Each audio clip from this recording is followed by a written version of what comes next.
Imosh. We are grateful to have our gathering today on the SWIA of the Shishal people. The 2026 Annual General Meeting of the Sunshine Coast Community Forest is called to order at 6:34 p.m. I'd like to thank everyone for joining us here at the District of Sechelt and for those watching us online today. And just a reminder that this annual public meeting is an essential element of public accountability and transparency, and we are very grateful for everybody being here.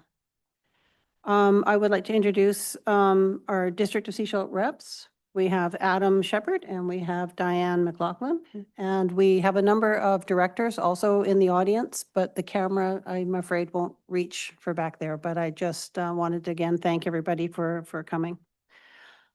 So on that note, I would ask for a motion to adopt the agenda. Okay, thank you. And so approved. And I would ask for a motion to receive and approve the annual general meeting minutes dated May 6, 2025. Thank you. At this time, I'd like to move straight on and I'll introduce Richard Wilson of Crowe Mackay to present our 2025 audited financial statements. Okay. It's going to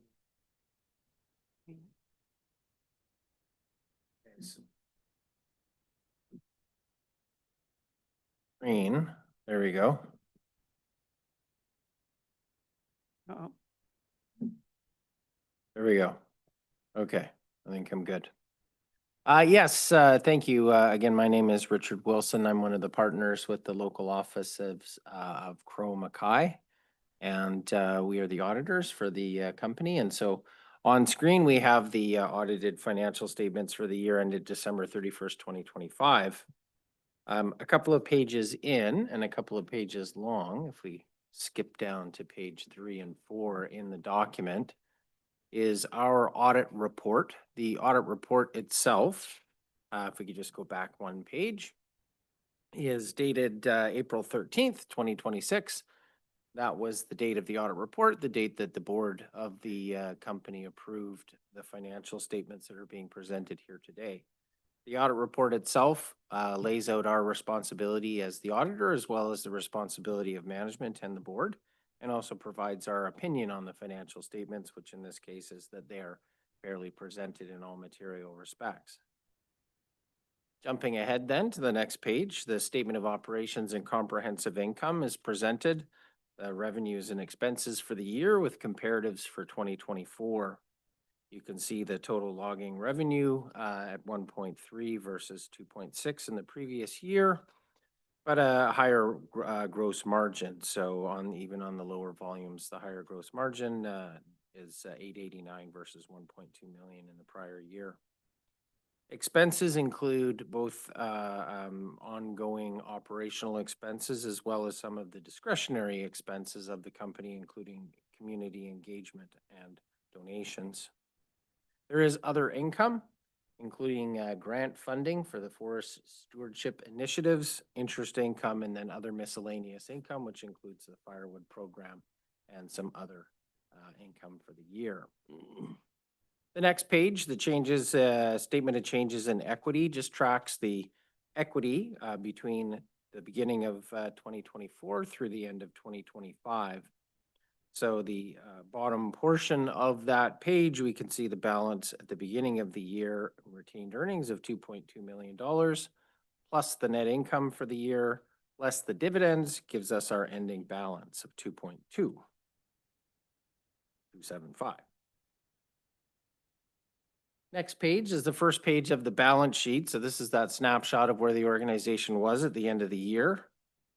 These are the assets. One note is there is a new deposit, the $100,000, which was a deposit on a forest 10-year acquisition as described in the notes. And the other investments that are on here are invested money with in term deposits. Again, more information in the notes. Total assets, 2.784 million. The next page is the second half of the statement of financial position, showing the liabilities, both current and long-term, as well as the shareholders' equity. The nature of the liabilities are very consistent year over year. and include, amongst other things, the accrued silviculture costs, current portion and long-term portion of that, and accrued road deactivation costs. The next page is a statement of cash flows. This just recasts the year from a cash perspective. The top third of the statement provides the cash flows from operations. In this particular year, the cash flows from operations were negative $286,000. And then there was financing activities and investing activities as well. Overall, the cash position of the organization went from $1.2 million to $761,000 at the end of the year. The next number of pages are the notes to the financial statements. Note 1 just provides information on the nature of the operations of the company.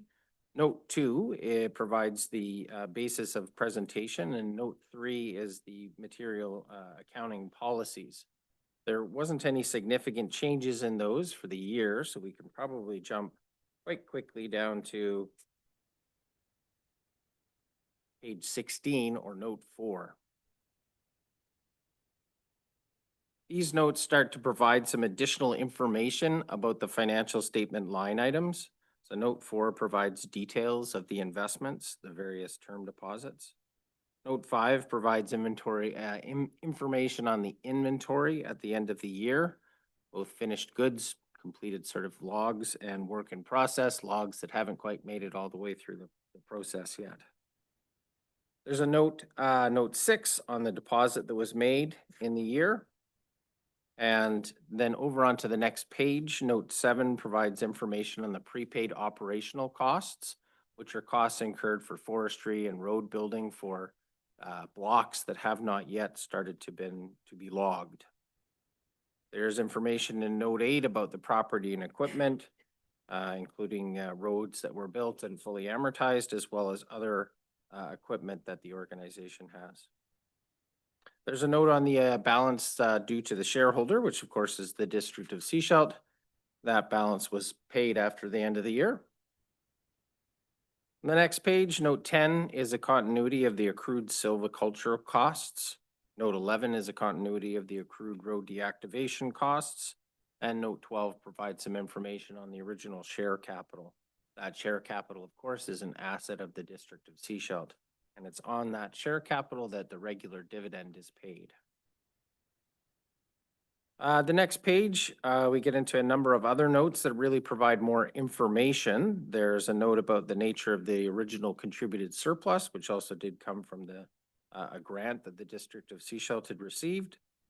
There's a note about commitments for the office premises that the organization has, and a note about the forest stewardship initiatives. And I think that's related to the topic that our special guest will be speaking to, at least closely. Note on the pension plan, the organization's employees do participate in the municipal pension plan, and so there's disclosure there.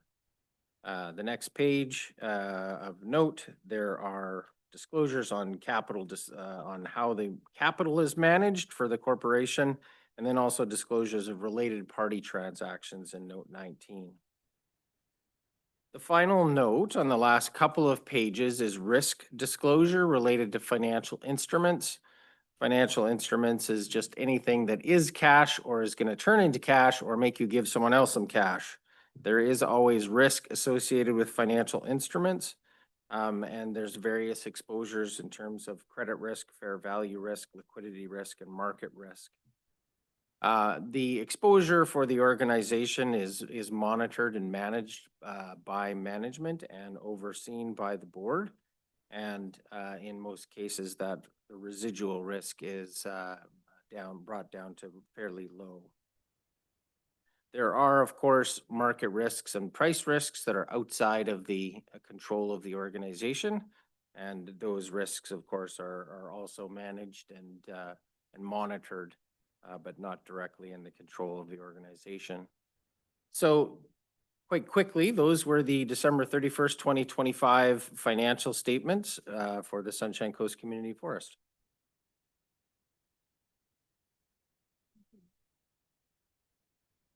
Do you have any questions for Richard at this time? And then if I could ask for a motion to receive and accept the audited financial statements for year ended December 31st, 2025. Thank you, Diane. Thank you.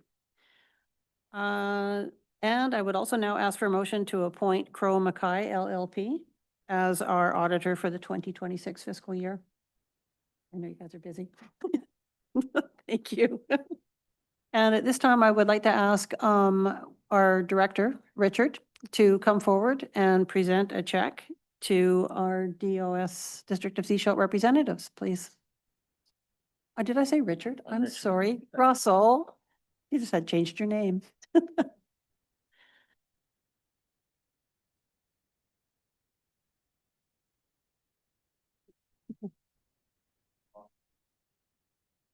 And thank you. I'd also like, at this time, please, to acknowledge years of service for some of our outgoing directors. Catherine Gordon served with us on the board from 2024, and also Stu Dornbyer was a director since 2024, and Bob Mitcher, who was a director with us since 2022. And we will miss their presence greatly. All of them brought remarkable talent and insight and energy and vision and value to our table. And for that, always very, very grateful. So very, very grateful for their energy and effort. I'd also like to acknowledge at this time that our directors Greg Kaw, Doug Martinson, Jim Tivy, Russell Thorstensen have been appointed to the board for a 2-year term in 2025, and they have agreed and are willing to serve for the duration of their terms moving forward. We do have new directors that are joining us as of this year. Because of circumstance, 2 of the 3 are unable to attend with us tonight, but I think I saw Matthew out there somewhere. Matthew, if I could ask you to come and just introduce yourself to people and thank you, at the microphone.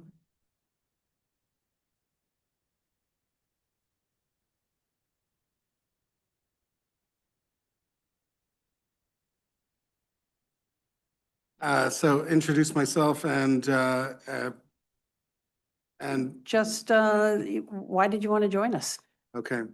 So my name is Matthew Rockall. I'm an instructor in the comm department at BCIT and longtime self-described environmentalist.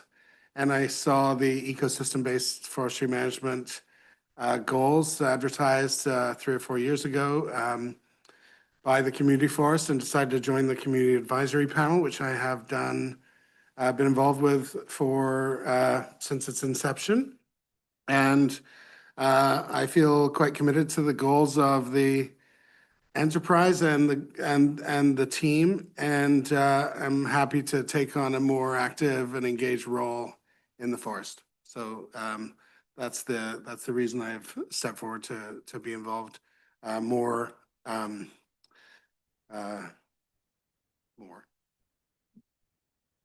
Thank you, Matthew, and thank you very much. It's going to be a pleasure to have you around the table. The 2 other new directors that can't be with us this evening is Marianne Kampfus, and she's also come to us from the Citizen Advisory Panel, and she has a long history on the coast here. She is also going to be a tremendous asset.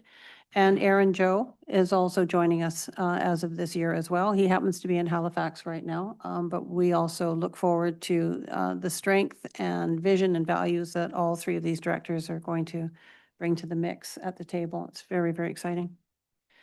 So I would, however, have to ask for a motion to appoint myself, Kathleen Sodis, and Jordan Wilson, Marianne Kampfus, Aaron Joe, Matthew Rockall as directors of the Sunshine Coast Community Forest for a 2-year term. Thank you. On this note, I'm just going to have a few words to sort of before we move on to our presenter. 2025, as everybody knows, was to describe it as an interesting year is probably an understatement. We were looking at tariffs and turbulent markets and geopolitical instability, global crisis. I mean, you name it, it was coming at it.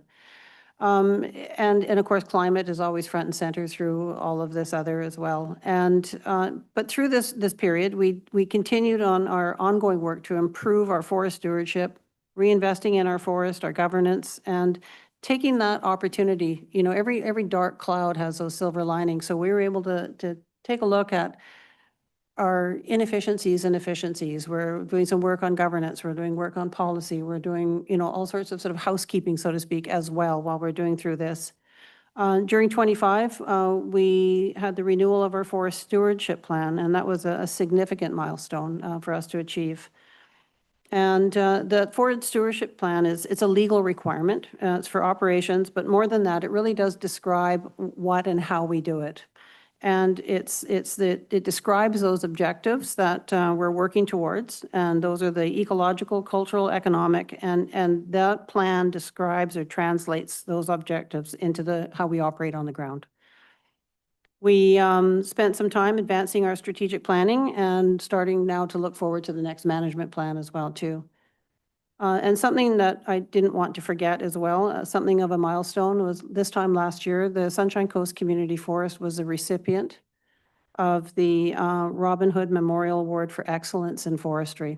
The Sunshine Coast Community Forest was really the proud recipient of Community Forest of the Year Award. And that's something for all of us to be very, very proud of. That's community engagement, and that's staff and contractors and volunteers and all that stuff being reflected. So a lot of these processes, the forest stewardship plan, the strategic planning, you know, all of the stuff that runs in the background, they tend to be very quiet and they're not wildly glamorous. But this is where the board and CAP and staff work through those harder questions. It's how to balance carefully with what we're doing, engage with communities, supporting local contractors, educate, steward, the visions and values, you know, the connections of community input that do wind up in the groundwork. The board has been focused as well on supporting the transition towards greater stability and long-term planning. That has, again, and I'll repeat, has included governance and board development and consideration of future opportunities, including tenure expansion, which could shape the role of the community forest for the future. The Community Advisory Panel has remained a really important part of creating space for discussion and feedback on topics ranging from ecosystems-based management to wildfire risk and watershed assessment. The Community Advisory Panel is just such a strength for the community forest. It's wonderful.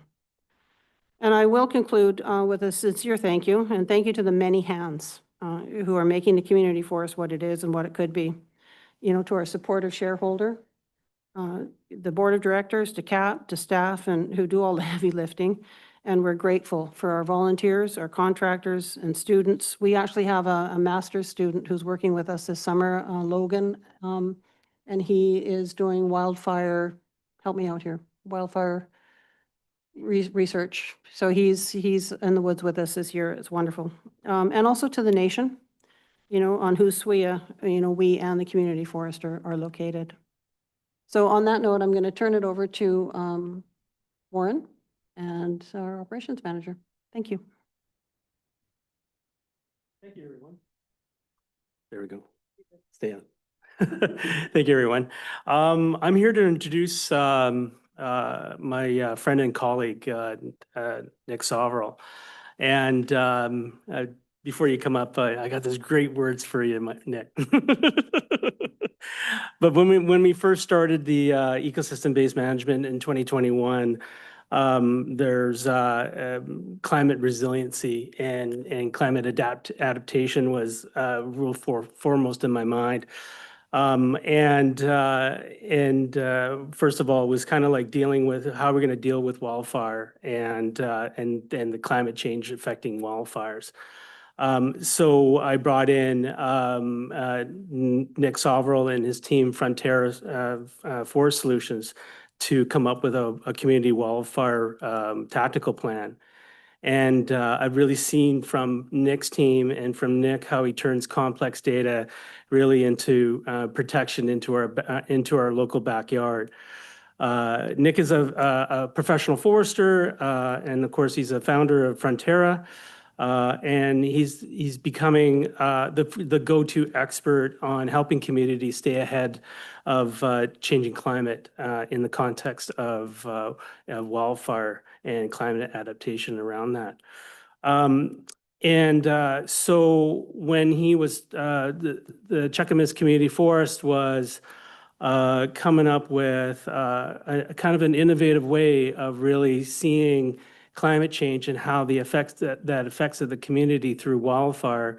I was like, the light kind of turned on about, what does our future forest look like with climate change, and what is climate adaptation in the context of EBM? So I reached out to Nick afterwards and I said, you need to come and talk to our board and our community advisory panel. And the group here thought, no, actually, we're going to get him to talk at our AGM. So I'd like to welcome Nick to the podium, and he's got a great presentation on climate resiliency planning.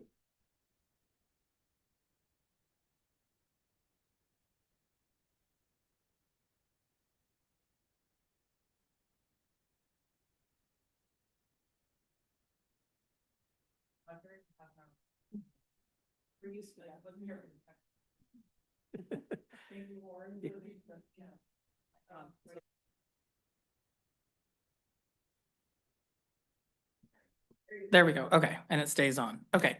Thank you, Warren, for that great introduction. And I look forward to sharing my knowledge about climate resilience and also certainly wildfire and wildfire prevention and the work we've done at Frontera to support the Sunshine Coast Community Forest. And I know there's like a question and answer session after I'm done, so definitely would like this to be interactive and definitely want questions. I think questions mean people are interested and I'm making sense. This generally is a more probably complex topic. So if there, yes, please have questions if you do, that would make sense. So what I want to go over is sort of why recommendations for the Sunshine Coast Community Forest in terms of what is called climate resilience planning, or what we've termed climate resilience planning, also climate adaptation planning for forest management and for forests. Oh yeah, I have to point it at the laptop.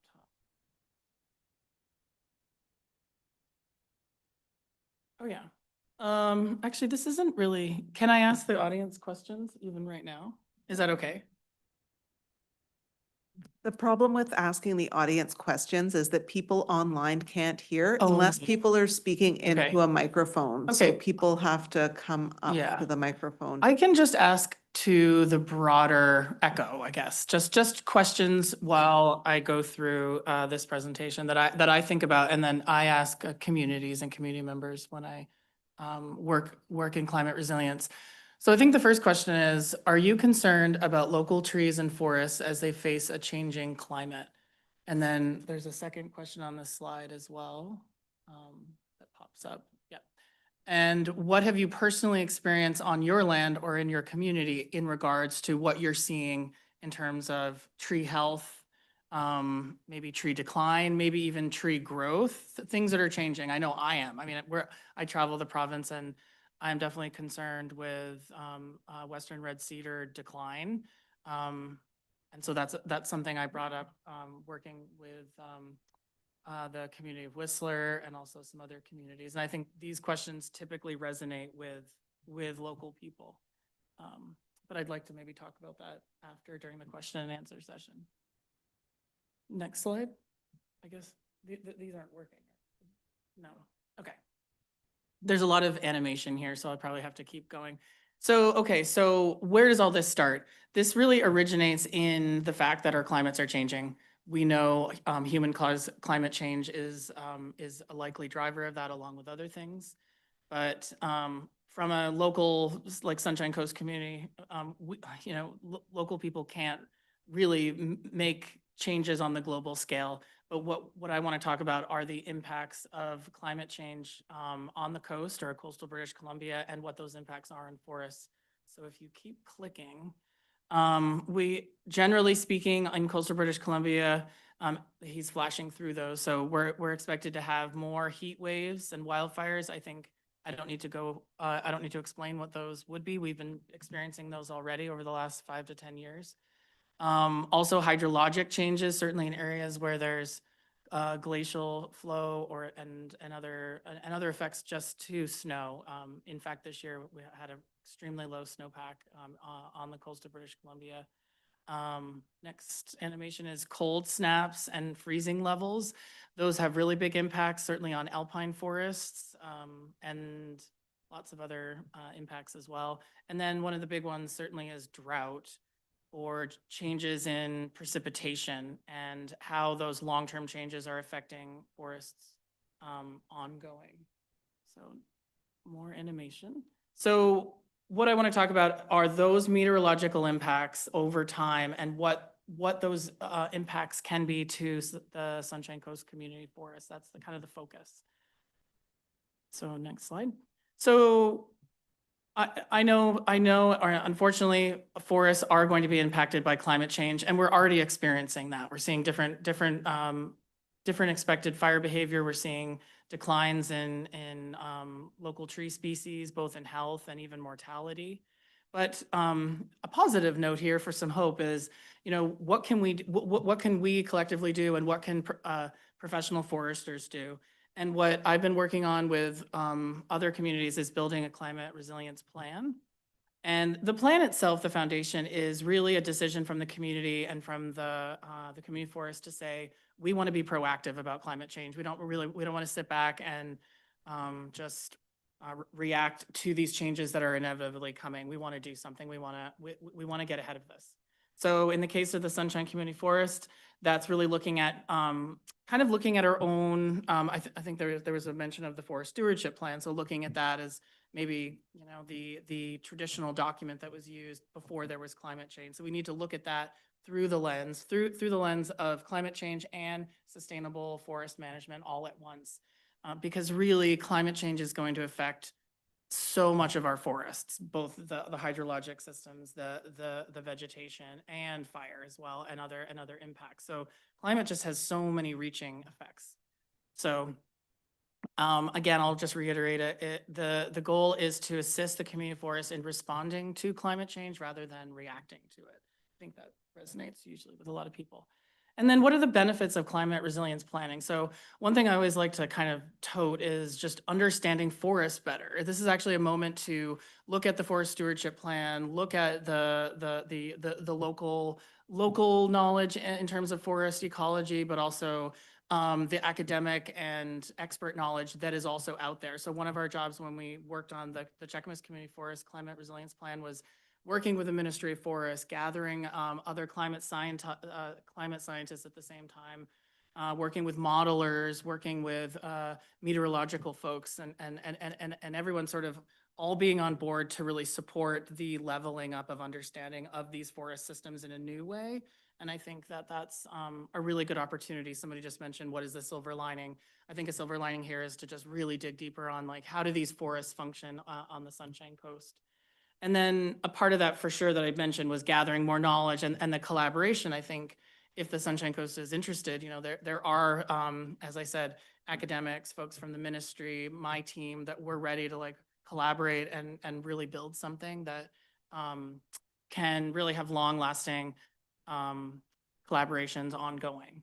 And then I think the third piece is really the ongoing piece, and I'll get into that, but more is the adaptive management, because great, you have more understanding and you've gathered this information and you start testing different maybe silvicultural activities, or you have a different understanding in terms of wildfire management. But climate change is going to be, it is producing an uncertain future. And so we need to be prepared both on the forestry side, but on the community side, to adapt to these to these changes as they come, because we can't predict all of the different impacts of climate change. Okay, next slide. So I wanted to go over what Frontera we did for the Cheakamus Community Forest, kind of briefly, and hopefully it produced it brings up some good questions and good conversation. So you can kind of see what would a plan entail. So what we first did was we actually looked at, like I said earlier, we essentially built a collaborative team of researchers, of practitioners, local experts, and even just local citizens. We had multiple public open houses. And we really assessed to the community, and to experts, what are your local risks to climate change and impacts to forests from climate change? And really from the research and from the teams, our number one risk was an increase in wildfire activity. That was also that risk to the community and to the community's assets. The second impact overall to forests we assessed was forest stress and tree mortality. And that was based on really like years of background research on changing coastal forests and really the stress of things, particularly drought and changes in hydrology. And then the third major risk was forest health. So in forest terms, that goes to insects and diseases. And 2 and 3 typically go hand in hand. So as trees or forests are maybe not as healthy, then they're more susceptible to pests and diseases as well. Next slide. Oh, yes, this one, uncertainty.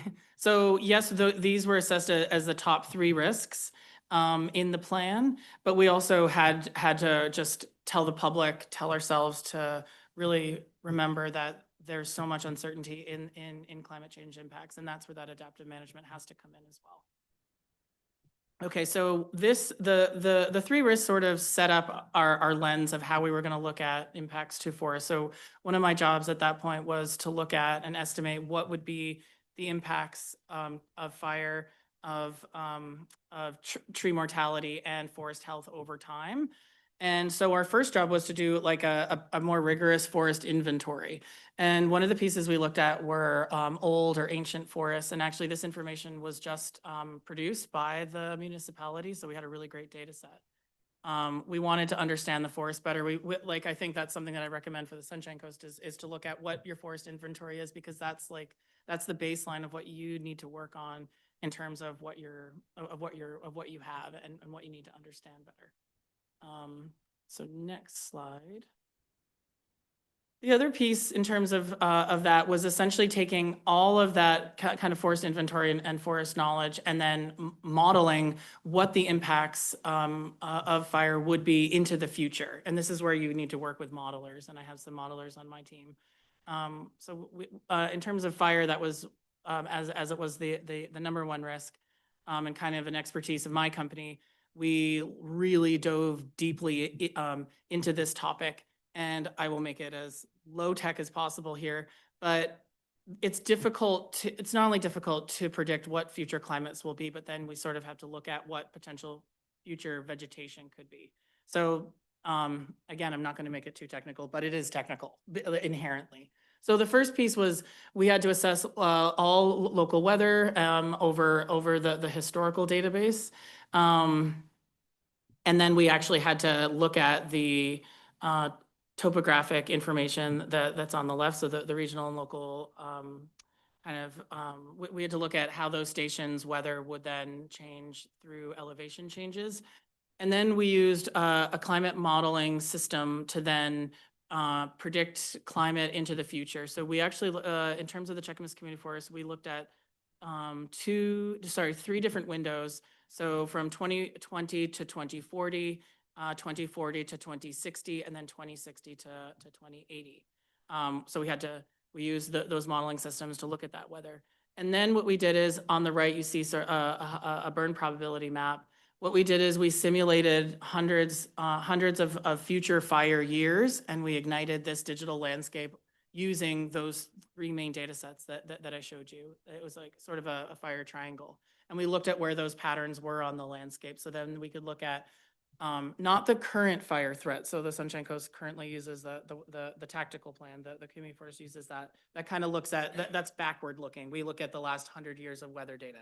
This is looking at what will the fire impacts be in 2040, 2060, and 2080. Okay, next slide. And here's an example of what that means. A lot of the risk of the climate resilience work is actually mapping this information and having it on hand. And so the image on the left is the black outline is the Cheakamus Community Forest. And that is the current climate. It was actually current to the year 2022. And you can see like low shades, or sorry, low is sort of a white shade. And then as you increase in fire threat, you see a light orange and then a dark orange, and then extreme threat, extreme fire threat is that really dark color. The middle image is fire weather in terms of 2020 to 2041 to 2060. And that's looking at a kind of moderate carbon future, so to speak. So SSP, won't get into that, but that essentially like essentially if the world gets their act together and we follow things like the Paris Agreement, our trajectory for carbon will be lower than if, unfortunately, currently our fossil fuel models are sort of predicting higher levels of carbon. So the image on the right is model climate with a higher degrees centigrade of temperature. So that's the other piece with climate change. But one of the main pieces here isn't really to like look at or understand all the models. It's to say using models to predict future fire threats, especially on the coast, is particularly important in terms of kind of our long forest management cycles and protecting our communities in terms of, certainly around the Sunshine Coast, just really large amounts of fuel and some unpredictable weather and fuels becoming available to fire that weren't previously, and longer fire seasons. The next slide. Okay. So in terms of predicting, so switching topics a little bit, we also, for the Cheakamus Community Forest, we looked at predicting forest stress and tree mortality. And this is particularly important for foresters.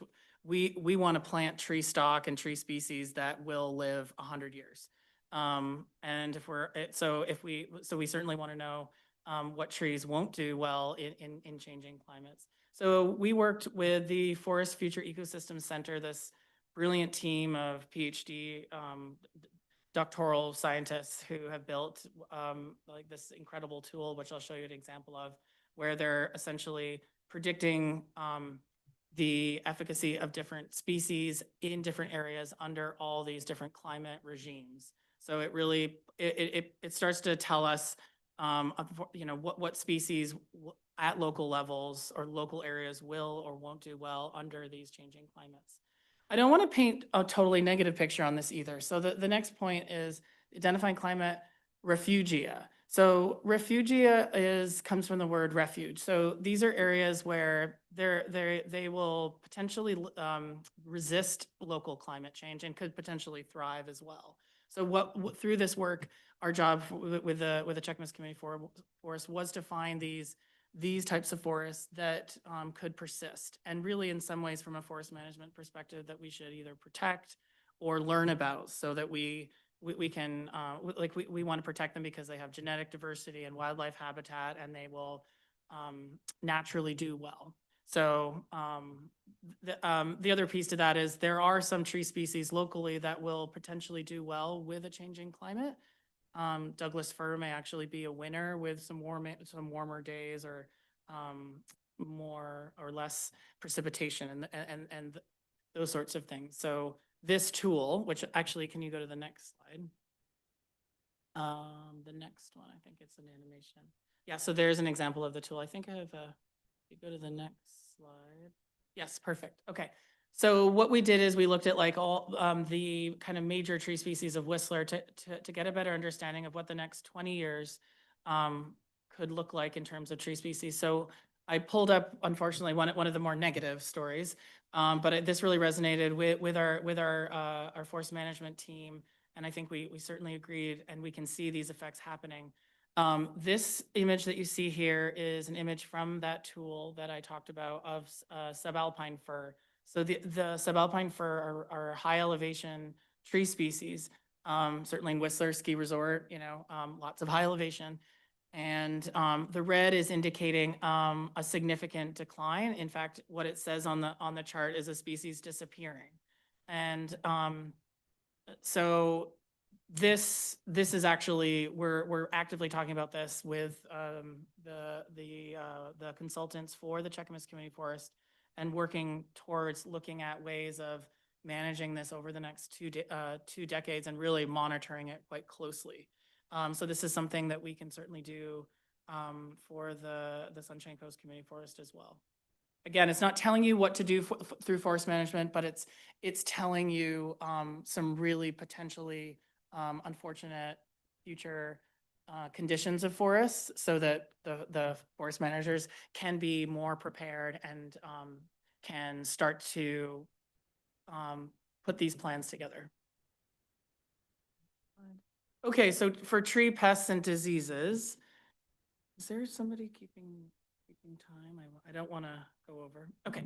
So the third risk that we assessed in Whistler, the third highest risk was forest health. And while I was writing the climate resilience plan, the Cheakamus Community Forest was experiencing a Western spruce budworm outbreak, and which was really surprising because for so many decades, actually before anybody could remember, we hadn't remembered any Western spruce budworm. And so we were kind of actively experiencing this, and it kind of created a kind of a test run of what we could either study or then plan for. So these images, these are actually 3 in a row. So if you could quit, yeah, okay. So maybe actually, could you go backwards one? So the spruce budworm extent, this is from the Ministry of Forests. So the moderate and the light images on the left in the legend show the extent of, so a light outbreak would mean sort of light defoliation. It's what it sounds like. It's not affecting the trees very much. A moderate defoliation would be the tops of trees are being defoliated and are turning red in July. So in the image here in the year 2022, you can see some outbreak occurring around north of Pemberton, so like on the Duffy Lake Highway.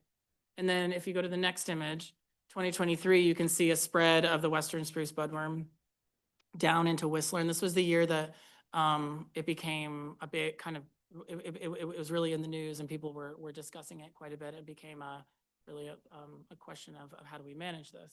And then in the third image, you can see the budworm is impacting Whistler even more and then impacting surrounding valleys, and that you're seeing severe outbreaks. So with severe outbreaks, you're seeing top kill of different tree species, and you're seeing year after year effects of Western spruce budworm. And we're actively studying this at this point. So I wanted to show this because this is what's happening in Whistler. We actually don't have the year 2025. I didn't have time to pull that up, but if we did, it would actually look worse.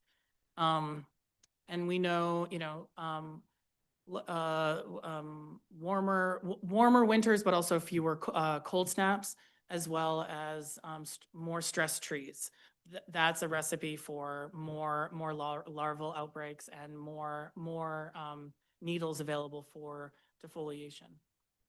If you go to the next slide.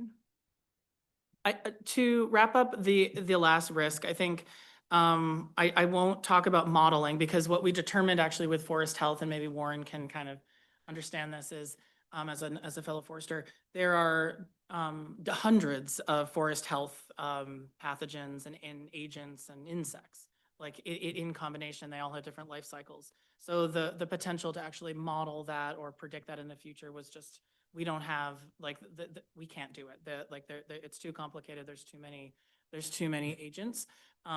So that's an area of more progress. But that was an example of what I wanted to show you is, again, Whistler is, you know, knowledgeable about what's happening, where it's spreading, and they're actively monitoring that.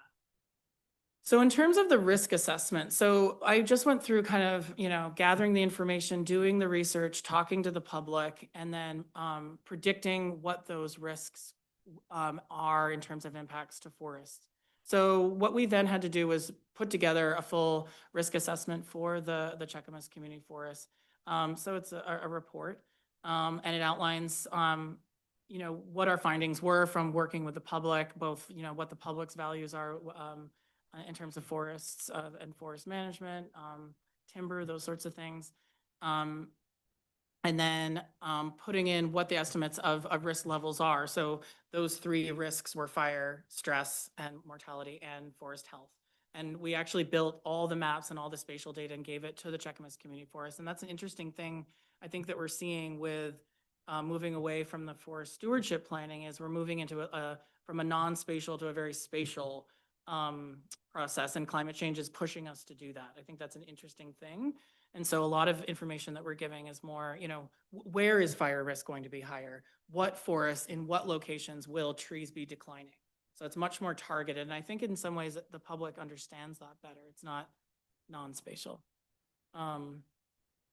And then I'm going to wrap this up fairly soon. So our job was to build the risk assessment. What's important for a climate resilience plan, if you go to the next slide, is, you know, the operational planning. And this is when things get more silvicultural. So the question in sort of this next major step is, you know, how do you from a forest management standpoint tackle or integrate silviculture activities to reduce those impacts from climate?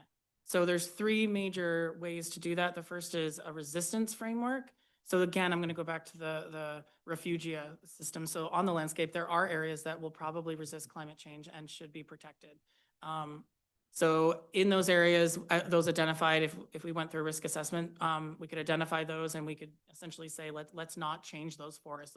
Those forests are stable and healthy and don't need intervention.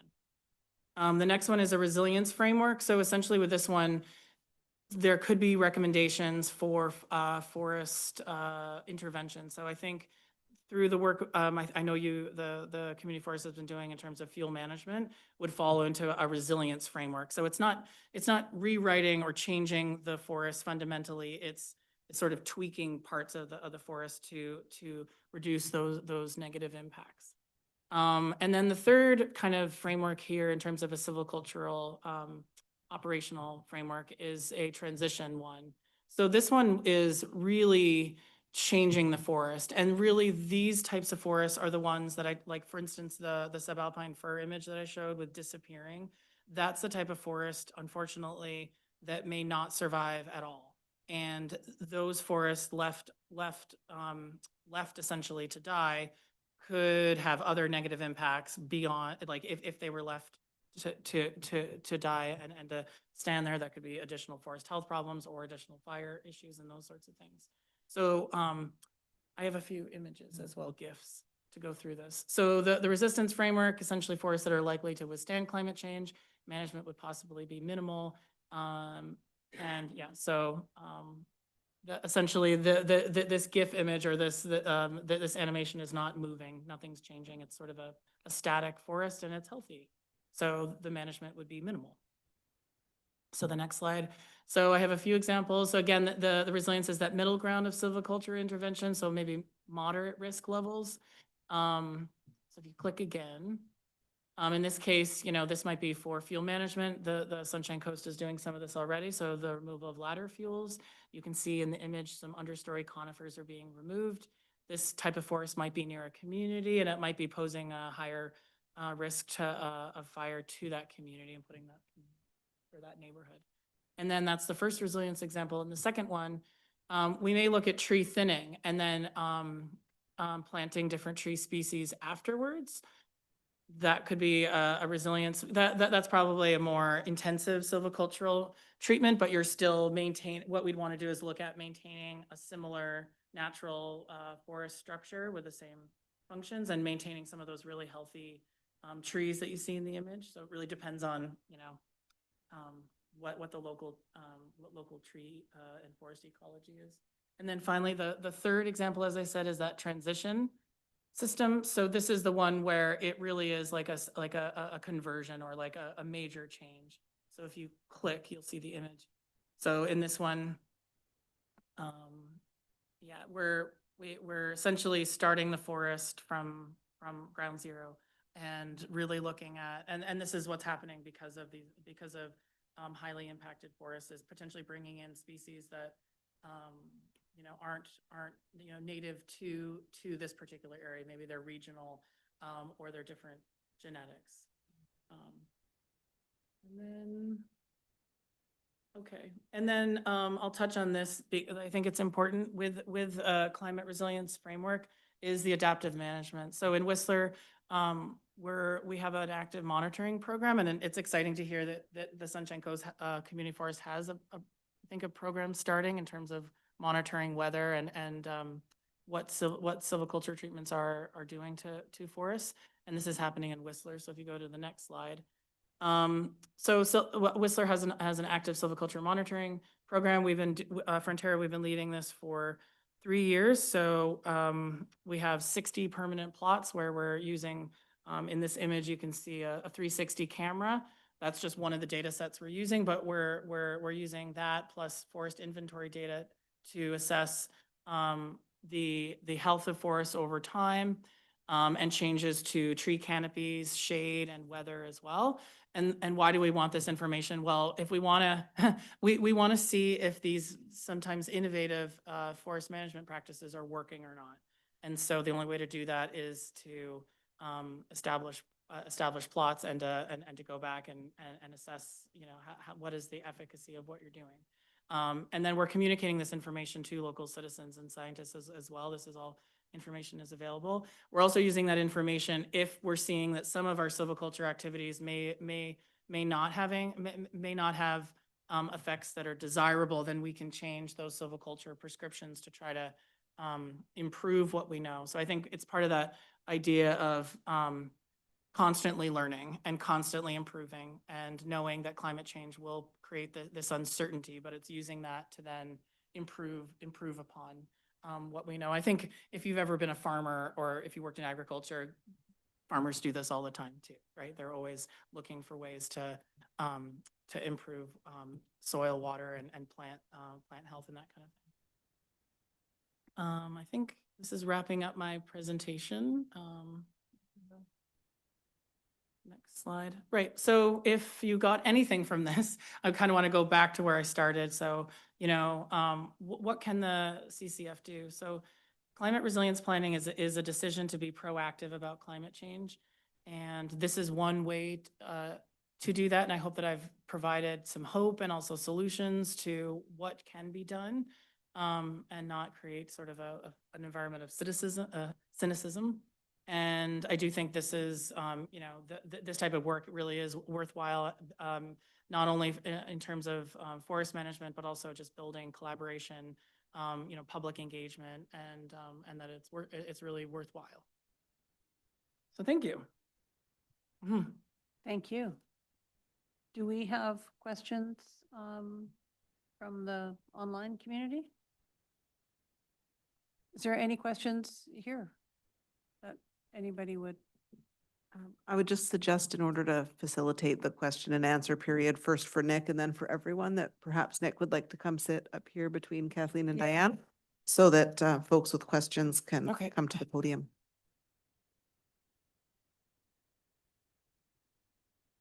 But you'll have to use the mic. Ask your question. Press the button here.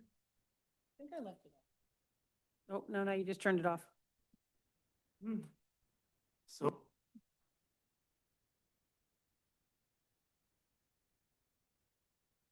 Is that on? A couple questions. First question is just regarding the inventory that you are using in the Cheakamus Community Forest.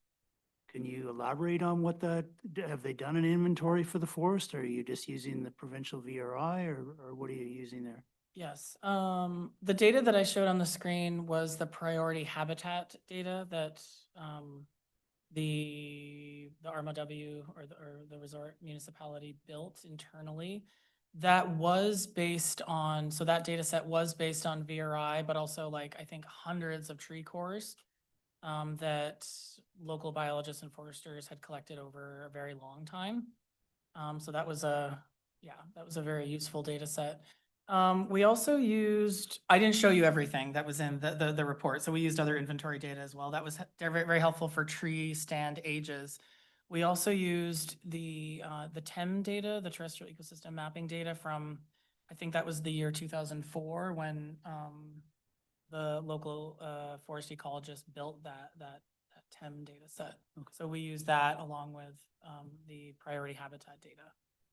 And so, so they've put some resources into building an inventory for the forest is I guess the. Yeah, they the- definitely, yes. They have, Yeah. okay. So they're not just relying on the provincial VRI. No, they're not.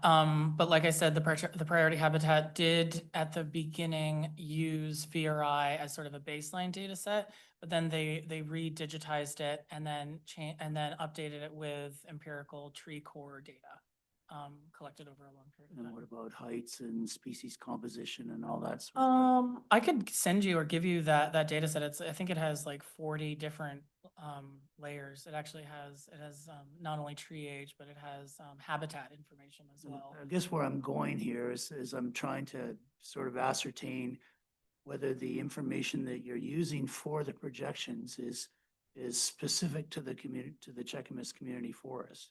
That it's been field sampled, Yeah, that you can do you would do sample plots and it would correlate to what you have in your inventory, that kind of thing, because that isn't the case with the VRI. yeah. In terms of, so I spoke about the priority habitat information, that pie chart. For the fire modeling, we used the PSTA fuel type data set, which is also from VRI. It's a projection. But again, I know VRI is not a perfect data set per se, but in a lot of cases, it is our consistent data set provincially, and I definitely think a good recommendation for, forest managers is to do local inventories and to improve upon VRI, maybe use that as a baseline and then just improve upon that. And I think that's broadly known. So second question I have is just regarding the subalpine fir. And what do you see being the eventual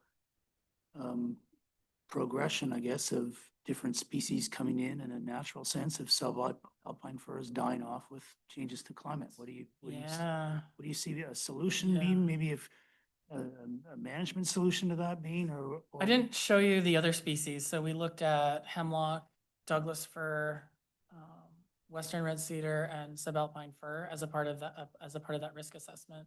And we did see in that climate change informed species selection tool, the one that you saw, that was the output for subalpine fir. We saw migration upslope of hemlock, actually, potentially like both. I don't think that tool broke out mountain hemlock versus Western hemlock? western hemlock, but it did indicate trees moving uphill. I think the reality too will be like more shrubs, like a change potentially from forest to shrubs. And again, this is where like we need monitoring. We need to these are novel, probably novel forest types with, like a succession that we just have to watch. We don't really know exactly what will happen or what Right. will grow well there or what will dominate there. Because there's all those other variables, soil and. Yeah, yeah, temperature and all that yeah, sort of stuff. yeah. Okay, that's it.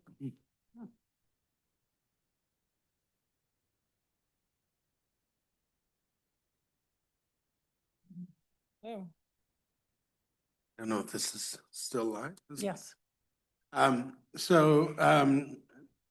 Thanks for the presentation. It was very interesting. It's nice to see studies that can inform proactive approaches rather than reactive approaches to climate change, for sure. You mentioned that this was based on your models, your projections there were based on a moderate risk. Is that under 2 degrees or of climate change, like achieving the goals of the Paris Agreement, or 3 degrees, or can you? speak to Yeah, that? so in terms of the climate trajectories or the potential carbon emissions over time, that image that I showed, those 3 fire threat maps for Whistler, Yeah. that first one was, or that first image on the left was sort of our current climate or pre 2022. the middle image was kind of a moderate carbon emissions, or if we do essentially, if countries follow the Paris Agreement. The image on the right was all bets are off, an SSSP of 7.0. So a much larger amount of carbon with more warming. So Okay. we are able to do that. And I think it's definitely important to do, but it definitely can create like additional complexities on top of essentially, I think there'll be questions with climate resilience modeling is, making best predictions given what you know now and then updating them as you go, rather than trying to predict 3 or 4 different climates all at once and then trying to understand, all the different trajectories. Right. So, so those weren't different periods of time. They were different Yeah. amounts of carbon emissions. Yeah. So were they all 2040 to 2041. 2060? Yes, 2041 to 2060. Yeah. Okay. And they're all, basically, those three, that kind of window of opportunities, Mhm. Yes, let's say. Okay, thank you. no problem. Yeah.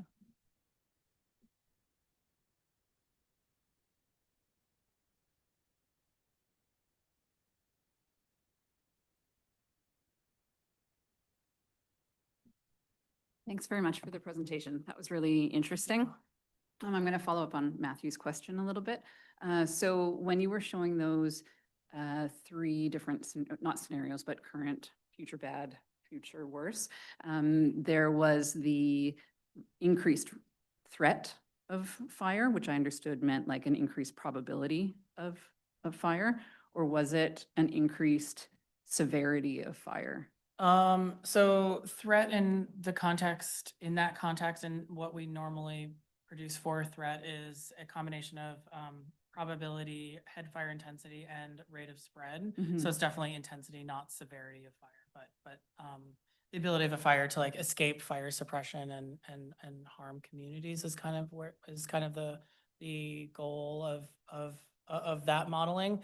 Again, this is where there's so much different modeling we could look at. The other piece, of course, is severity, is how could those fires impact those forests and what would those impacts look like? Yeah. That we didn't have budget and it wasn't a part of our work, but it's something that should be looked at too. Interesting. So in the maps that you did show, if I can just confirm, the threat is a combined score between both the probabilities that might increase, but also the rank, like how big are the fires? Yeah. Okay, that's interesting. Thank you.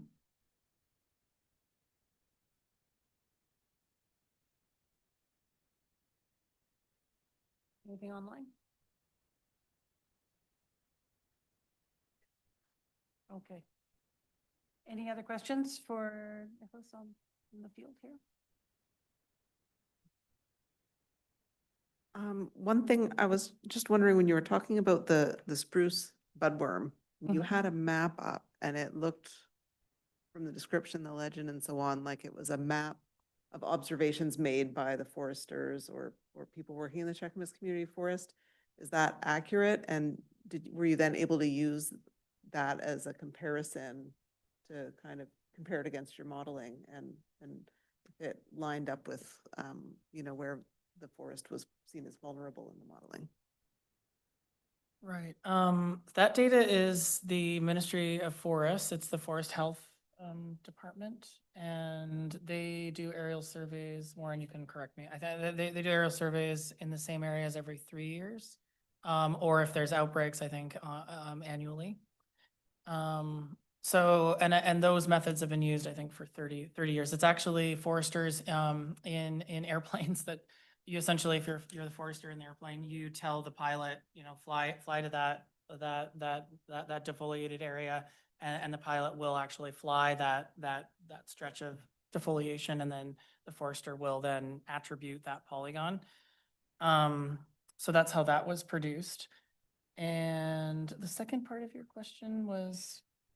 You'd kind of framed that map as being interesting to see it sort of happening while you were looking at Mhm. the kind of Mhm. impacts of disease and things, and kind of characterizing forests that were more vulnerable. And I just wondered if you, like, that map was then compared to the modeling as a sort of a. Yeah. Yeah, I think the point I was trying to make there is like talking to the entomologists and reading through the publications on local vulnerabilities, like from climate, but also just sort of natural vulnerabilities to local pests and pathogens was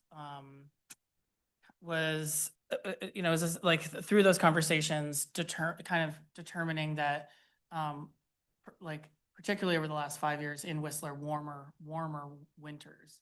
Not really local forest vulnerabilities, but really the fewer and fewer cold snaps, making the budworm population just so much higher and really not having a reduction in the eggs over winter.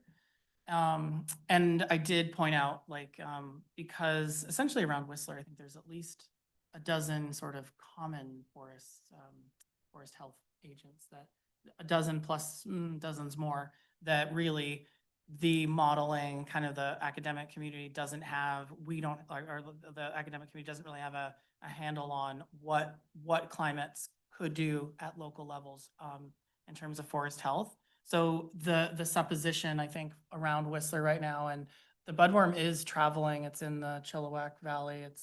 It's been moving quite a bit. There are historical, like we know historically that there was actually big budworm outbreaks on Vancouver Island as well. I'm curious if maybe that's a question here, if it's actually affected the Sunshine Coast yet.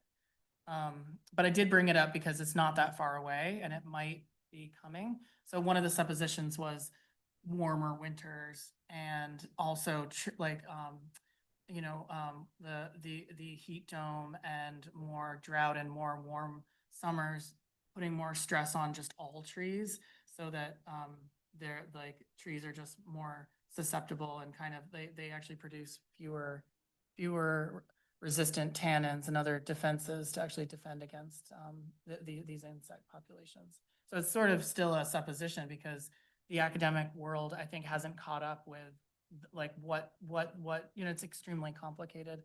Fire, I think, is like, maybe to make it make it more understandable, is, fire itself is super complex, but at least we're predicting one, abiotic agent, and we get to study it, and we've been studying it for decades and decades.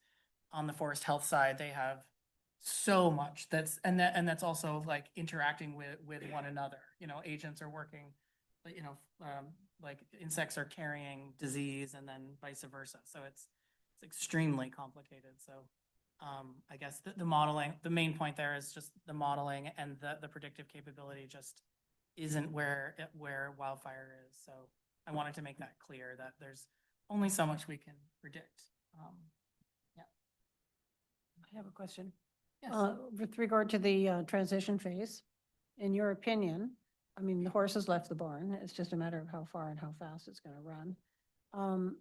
What is your opinion on, with regard to silviculture and resilient species that are already adapted to these kinds of climate conditions that are farther south to us, for example? Things that are growing in Oregon that perhaps is there a consideration? Is it something we should be thinking about, that if, to hasten that transition buffer? Or is that just sort of not a go-to? I'm thinking, like, I don't know, like California redwood, or whatever, but things that are already adapted to warmer climate, wetter winters, hotter summers, that kind of thing. Yeah, the province has what's called like an assisted migration program, where and those folks are studying different or similar tree species, but in totally new environments. So bringing ponderosa pine or larch up to subboreal areas, and we're sort of testing to see what could do well. So there is a lot of work being done by the geneticists and all those folks in the forestry community. I do think we need every kind of tool in the toolbox, but I do think in this tool, the tool of bring in an unknown or kind of a non-native species might in my opinion, it's probably, let's leave that as the last tool. Rabbits to Australia? Yeah, I think it needs to be discussed quite a bit and it's something that's definitely, I think, that has to be very carefully considered Yeah. and, but you know, Oregon and Washington, like we do share very similar species, different genetics. And there has been a lot of work with, you know, British Columbia and the Washingtonians and Oregonians over genetic transfer and the things I've talked about in terms of forest health that spreads across the border. But it is being discussed for sure. And I think, yeah, when there's like some forest potentially disappearing, that's on the, like that, I think those are the areas where like, you know, that's where the The tool discussion becomes, can- yeah. Yeah. Do we have a question from the field? Yes, we have two questions online. First question is from Cindy Prescott, and it's along the same lines. Sorry about that. Do you suggest changes to the species that should be planted in particular areas based on spatial analysis of climate risk? Can you repeat the question? Yes. Do you suggest changes to the species that should be planted in particular areas based on spatial analysis of climate risk? I would say that's similar to your question. It's maybe, but quite broad. And hello, Cindy Prescott. She was the very, she was at the UBC when I was there. Worst professor asking me a question. Yeah, I think it's a tool I do think we need to discuss it as foresters. And I do think it's been discussed for a very long time and it's been practiced. I think it might be good to have a follow-up question. Or like my question, I think, would be to Cindy, you know, is she asking novel species in areas? Like, is she referring to assisted migration? But working with those folks at the FEC lab, at the ecosystem center, those are the kind of conversations they are having. And I think part of that is not just one species, it's looking at mixes of species, really to kind of what we call like hedging our bets in terms of, again, we don't know what what like short, mid, or long-term climates could be. So we want to look at sort of not just a novel species or a species that is likely to be suitable with a changing climate, but potentially other species that could potentially do well if what we're predicting the climate will be doesn't happen. If that makes sense. All right, I will keep an eye for follow-up from her. Okay. In the meantime, I do have a question from Ross Muirhead regarding the function of shade to reduce temperature increases at logging sites. Do you have percentages of shade to be applied across a cut block site to use as a baseline to mitigate incremental temperature rises? Yeah, that question is really one of the like probably a really correct answer to that is it depends, because it depends on that particular site. If it's, let's say, south facing, or another question would be, are we talking about the Sunshine Coast climate? So that would be important to know. So the answer to that question is also not necessarily, there's not like a table that we can go to and say like there needs to be 30% shade on a south aspect at Roberts Creek or something like that. But I think we're, again, through the adaptive management and through, I said, you know, we have the 60 permanent plots at Whistler. We are looking at canopy closure at every plot. And we are looking at microclimate as well.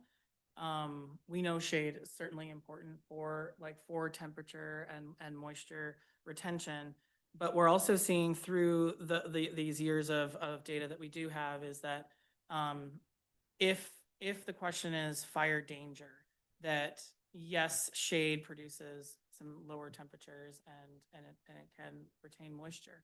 But as the fire season persists and as fire danger goes up, so if going into July or August and drought continues, the importance of canopy closure actually goes down. So it's not really as relevant. So it's sort of, again, it depends, like to answer the question, it depends on what season you're in. But certainly I think on the coast, we a lot of our prescriptions, especially for fuel management and for wildfire risk reduction, we want to retain shade. And even, in the beginning, after maybe a treatment, after a thinning, the canopy will be opened up and more light will come in. But what we know is, certainly conifer species will, if healthy overstory conifers will have canopies that coalesce and grow over time. So that, and we're actually measuring that those changes in canopies at the permanent plots in Whistler. So we're actually seeing those crowns coalesce over time. But again, we really want healthy trees in the overstory to we are seeing some tree decline from the defoliation. So now there's more light coming down as well. So I don't think that there's, like I said before, there isn't a table to actually look at to say, around the Sunshine Coast, there needs to be 50% canopy closure. It depends on aspect, on how much, what elevation you're at, and what the tree species are. So it really depends, but it is definitely important. Thank you. No further questions at this time, but I'll keep an eye out.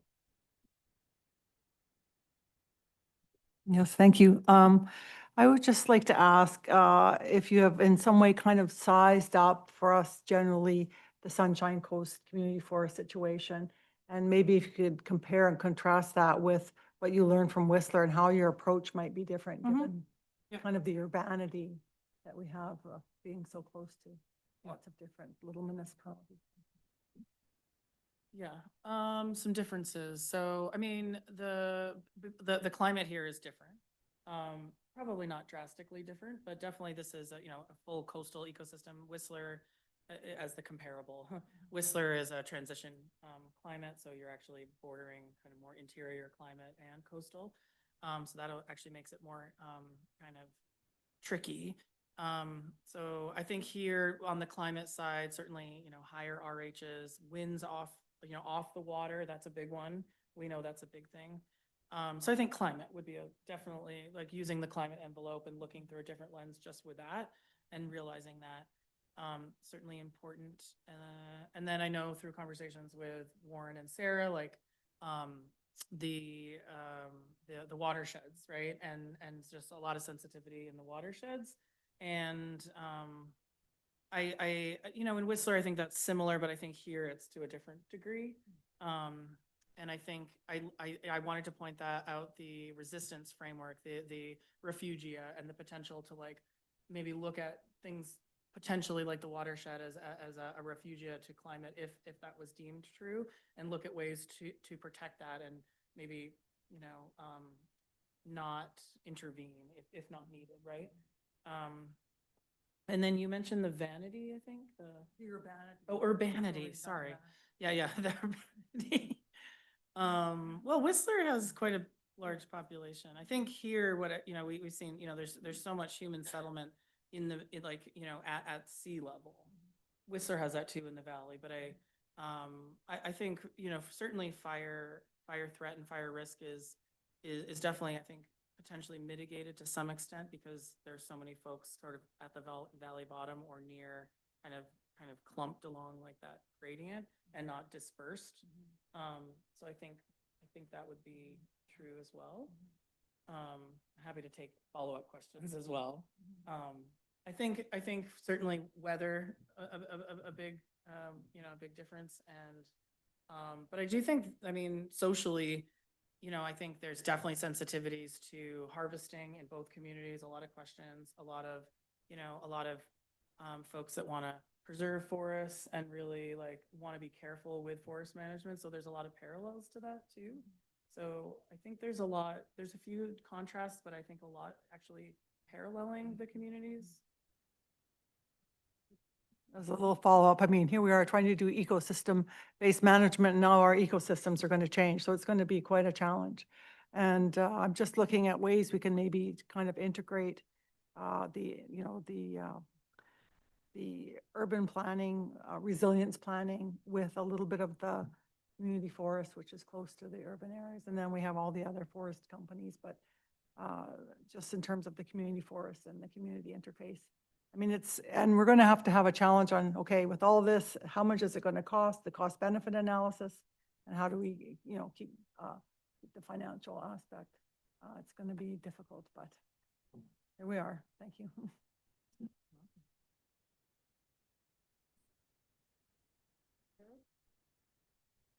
This is kind of hopping back a question, but there's a master's research student from Simon Fraser here. Kathleen mentioned Logan O'Reilly, and I think that the work he's doing is very aligned with the question, kind of talking about what's understood about amounts of shade and canopy closure and that sort of thing.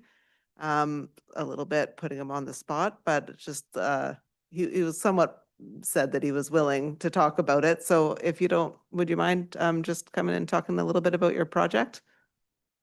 Thank you.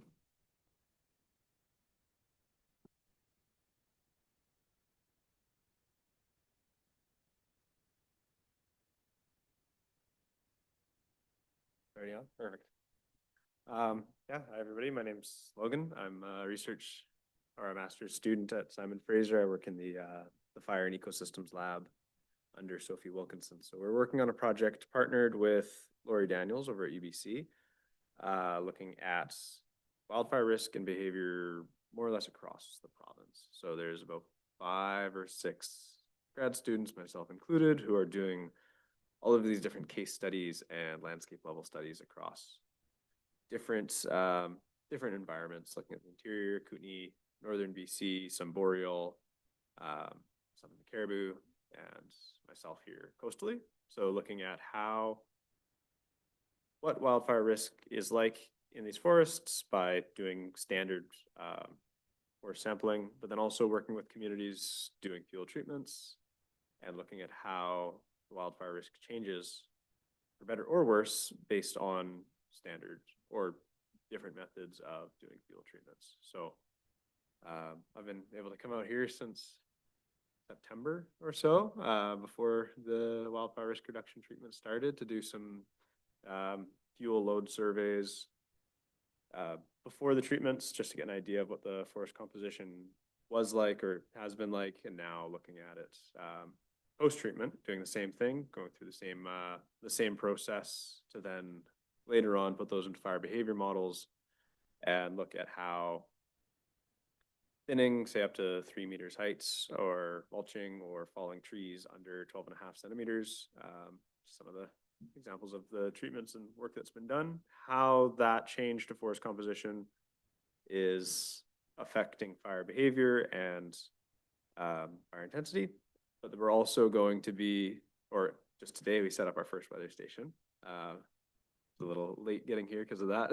Went a little longer than expected, but that's because it was the first one. So setting up weather station in treated stand and an untreated stand to also compare, like we were talking about, the microclimate with temperature, relative humidity, and one of the things that we're also looking at is soil moisture as well, with a little bit of the mulch in there, a little bit of some of the other coverage, how that microclimate changes in a treated versus untreated stand, and how that corresponds to fire risk, and if there is a bit of a balance between reducing fuel load or altering fuel structure and microclimate in these coastal forests.